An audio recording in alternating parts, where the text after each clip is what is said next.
नमस्कार। आपका स्वागत है दिल्ली लॉ फर्म में, आपके भरोसेमंद कानूनी साथी के रूप में, जहां हर जटिल कानून की बात समझाई जाती है सरल और साफ भाषा में। सोचिए, किसी की पूरी कानूनी लड़ाई एक 50 साल पुराने दस्तावेज पर टिकी हो और उस दस्तावेज पर जो सबसे जरूरी दस्तखत हैं, किसी को पक्का यकीन है कि वो नकली हैं, यानी जालसाजी हुई है। पहली नज़र में तो ये बहुत आसान लगता है। हैंडराइटिंग एक्सपर्ट बुला लूं, वो जांच करेगा और सच्चाई सामने आ जाएगी। लेकिन क्या ये वाकई इतना आसान है? सुनने में सीधा लगता है, लेकिन असल में ये एक बहुत बड़ा कानूनी सवाल है। अदालत सिर्फ किसी के शक पर काम नहीं कर सकती। उसके लिए एक तय प्रक्रिया होती है, सबूतों का पूरा ढांचा होता है। कई बार वही प्रक्रिया न्याय का हिस्सा बन जाती है। यानी आज की हमारी चर्चा उसी प्रक्रिया पर है।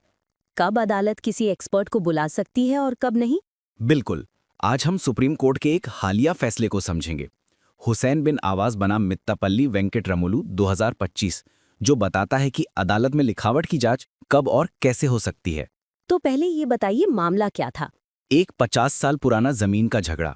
एक पक्ष ने कहा कि जमीन उनकी है और सबूत के तौर पर उन्होंने 1975 का एक पुराना दस्तावेज पेश किया।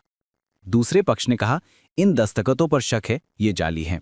तो अब अदालत के पास एक बड़ा सवाल था, क्या ये दस्तखत असली हैं या नकली?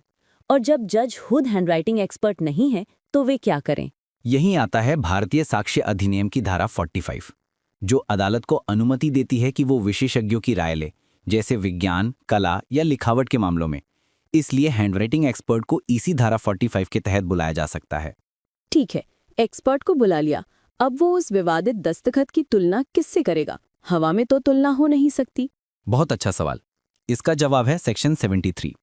ये कहता है कि तुलना सिर्फ ऐसे दस्तखतों से की जा सकती है जो या तो अदालत में स्वीकृत या सबूतों से साबित किए गए हों। मतलब पहले से ये तय होना चाहिए कि दूसरा नमूना असली है, तभी तुलना संभव है। बिल्कुल, यही कानून की सुरक्षा है, ताकि हर कोई किसी भी दस्तावेज पर उंगली उठाकर अदालत का वक्त बर्बाद ना करे। कानून चाहता है कि जांच ठोस बुनियाद पर खड़ी हो, ना कि अटकलों पर। और अदालत अगर चाहे तो किसी से अपने सामने भी लिखवा सकती है। हाँ, सेक्शन 73 अदालत को ये अधिकार देता है कि वो किसी को अपने सामने लिखने को कहे, ताकि एक भरोसेमंद ताज़ा नमूना मिल सके। तो फिर इस केस में दिक्कत क्या आई? अगर सब कुछ इतना साफ है तो सुप्रीम कोर्ट तक बात कैसे पहुंची? यहाँ कहानी दिलचस्प हो जाती है। सुनवाई पूरी हो चुकी थी, सारे गवाह हो गए थे, बहस भी खत्म हो गई थी। फैसले से ठीक पहले प्रतिवादियों ने कहा कि 1975 वाला दस्तावेज फॉरेंसिक जांच को भेजो। मतलब ट्रायल के बाद? ये तो सच में देर से आई याद है। ट्रायल कोर्ट में भी यही कहा और अर्जी खारिज कर दी। कोर्ट बोली, आपको ट्रायल के दौरान पूरा मौका मिला था, अब बहुत देर हो चुकी है। ठीक लगता है। फिर हाई कोर्ट ने क्यों पलटा? क्योंकि हाई कोर्ट ने कहा, in the interest of justice, यानी न्याय के हित में जांच जरूरी है।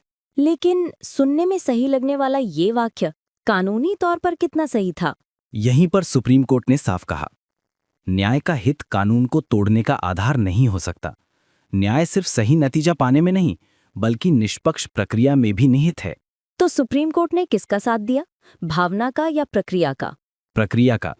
कोर्ट ने कहा, प्रतिवादी जांच चाहते थे, पर उन्होंने तुलना के लिए कोई असली दस्तावेज ही नहीं दिया। ये फिशिंग एक्सपेडिशन थी, यानी बिना आधार सबूत खोजने निकल पड़ना। मतलब अदालत को जासूस नहीं बनाया जा सकता। बिल्कुल। जिन्हें जालसाजी का आरोप लगाना है, सबूत भी वही लाएं। सिर्फ शक से अदालत नहीं चलती। तो सुप्रीम कोर्ट ने आखिर क्या कहा?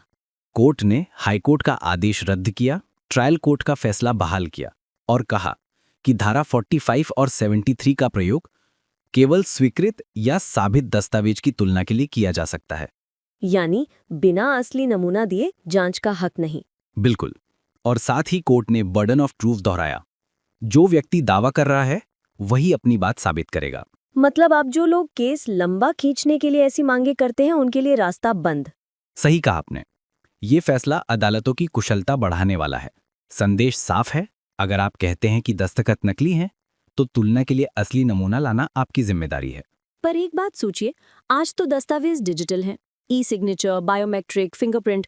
तो ऐसे मामलों में अदालत क्या करेगी? बहुत सही सवाल। भविष्य में स्वीकृत या साबित लिखावट का मतलब शायद क्रिप्टोग्राफिक की, फिंगरप्रिंट या रेटिना स्कैन से तय होगा। ये एक नई कानूनी चुनौती है, जिसके लिए न्याय प्रणाली को अभी से तैयार रहना होगा। हम हैं दिल्ली लॉ फर्म, आपके भरोसेमंद कानूनी साथी। अगर आप भी किसी ऐसे मामले में फंसे हैं जहां दस्तखत की सत्यता सवाल में है, तो विशेषज्ञ सलाह के लिए विजिट करें www.dellylawfirm.in। कानूनी जानकारी आसान भाषा में, सिर्फ डेली लॉ फर्म के साथ।